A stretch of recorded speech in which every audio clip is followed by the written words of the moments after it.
یاد آ رہا ہے, مجھے ایسا دھیان ہے کہ شاید میں نے اس کا استعمال آپ کے کسی اس میں کیا ہے, مگر اگر کیا ہے تو بھی اس بات کا ذکر یہاں آنا چاہیے. نوش فرمائیے. مولانا واز کر رہے تھے کہ کوئی شخص وصل کرے تو اس پہ غسل واجب ہو جاتا ہے, یعنی کسی کے سیکس کرے. ہاں یہ آپ بول چکے ہیں, اس کا آنند لیجئے, آج بھی آنند لیجئے. ہاں یہ تو جتنی بار سنائیں گے اتنی بار استنجا ہوگا. جی.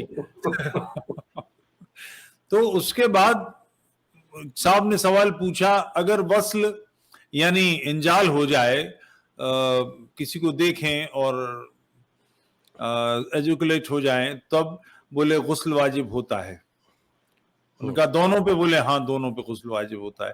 انہوں نے پھر منطق بگھاری, تیسری بار پوچھا کہ اگر کسی کو خواب میں دیکھ کے ہو جائے تو بولے دونوں پہ غسل واجب ہوتا ہے, اور ان کو خبر دی جا سکے تو غسل فرمانا چاہیے. سمجھ لیا. اگلے دن مولانا کا دروازہ کھٹکھٹایا صبح کسی نے, انہوں نے دروازہ کھولا تو سامنے وہ صاحب کھڑے تھے. بولے صاحب بڑی صاحبزادی پہ غسل واجب ہو گیا ہے. ان کا صاحب دین کا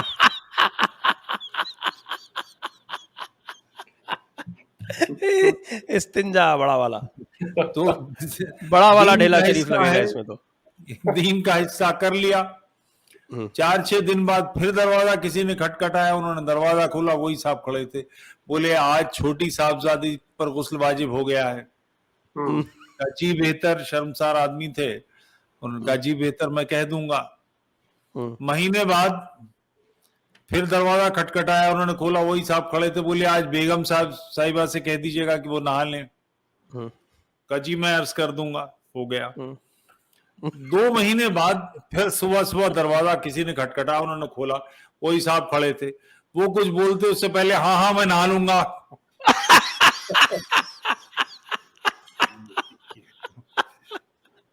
دیکھیے اسے کہتے ہیں پاکی. یہ ہے دین کی پوترتا, اس کا لحاظ پاکیزہ جی یہ اس کا سلسلہ ہے کہ اب آج پاکی کی جائے گی. تو یہ سلسلے بیسیکلی سیکشل, مطلب وہ لوگ جو لڑنے کا کام زیادہ کرتے ہیں ان کے لیے سیکس بہت امپورٹنٹ ہوتا ہے.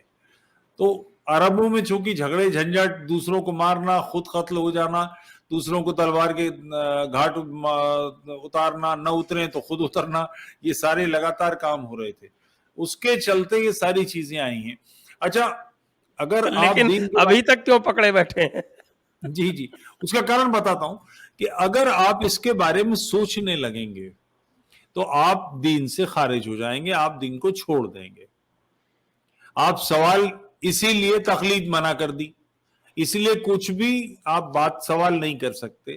آپ کو ڈوز اور ڈونٹ اتنے سارے پکڑا دیے گئے کہ آپ ہر وقت اسی کسوٹی پہ اپنے آپ کو کستے رہیں گے کہ مجھ سے کوئی غلطی تو نہیں ہو گئی, میں ناپاک تو نہیں تھا, میں نے پاکی کا پورا خیال کیا کہ نہیں, نماز میں کہیں کوئی غلطی تو نہیں ہو گئی, کہیں جہنم تو نہیں چلا جاؤں گا. جو مین فوکس ہونا چاہیے اس سے سارے دھیان ہٹانے کے لیے الٹا سیدھی چیزیں پکڑا دی گئی ہیں. اگر کوئی ٹک کر سوچنے, کیونکہ میرے کئی دوست مرتد ہیں, وہ لوگ جنہوں نے اسلام ترک کر دیا ہے, وہ کہتے ہیں کہ جس کھڑ میں ہمارے ذہن میں روشنی آئی اور ہم نے اسے چھوڑا تو پلٹ کے دیکھنے میں ایک دم لگا کہ ہم کیا کر رہے تھے اتنے دنوں تک. کل تک وہ نعرے بازی خود بھی کر رہے تھے, مگر ایک لمحے میں ایک چٹکی بجی اور سارا بھرم ٹوٹ گیا. تو وہ بھرم نہ ٹوٹے اس کے لیے یہ ساری چیزیں کہ پاکی نہ پاکی, اس کے سوال اس کے سوال, دنیا بھر کا بوال اتنا پھیلا رکھا ہے کہ آپ کوئی چارہ ہی نہیں ہے آپ کے پاس, اس سے وکلپ ہی نہیں ہے, آپ اس سے بچ نہیں پاتے. اس سے بچ جائیں تو ایک چھڑ میں ٹوٹ جائے گا. یہ دیکھیے صاحب بالکل صاف لکھا ہوا ہے قرآن پاک میں, قرآن مجید میں, اور تائید کریں گے نیرج اتری صاحب. اور آپ کی جو بات کہی آپ نے اسی کی تائید کر رہا ہوں کہ اس طرح کی بات کرنا جو ہے یہ بالکل کفر ہے, کیونکہ صاف لکھا ہوا ہے المائدہ 101 یعنی 5.101 اور وہ ریپیٹ ہوا ہے 16.101, اور اس میں کہتے ہیں کہ صاحب کہ اگر تم سوالات پوچھو گے تو تم کافر ہو جاؤ گے, اس لیے سوال مت پوچھو. سوال پوچھنا بالکل جائز نہیں ہے. تو اس لیے جو ہے آپ جو ہے کہہ رہے ہیں کہ سوال پوچھیے، تو آپ لوگوں کو دین سے خارج ہونے کا پیغام دے رہے ہیں، یہ تو بات اچت نہیں ہے. آج تو دین کی دعوت کا وقت ہے. کہ میں عالمگیری، فتویٰ عالمگیری کی جلد نمبر 1 کے صفحہ 61 سے وہ پڑھتا ہوں. جی جس اوزار پہ پخانہ یا پیشاب یعنی نجاست لکی ہو تو اسے 3 بار چاٹنے سے وہ پاک ہو جاتی ہے.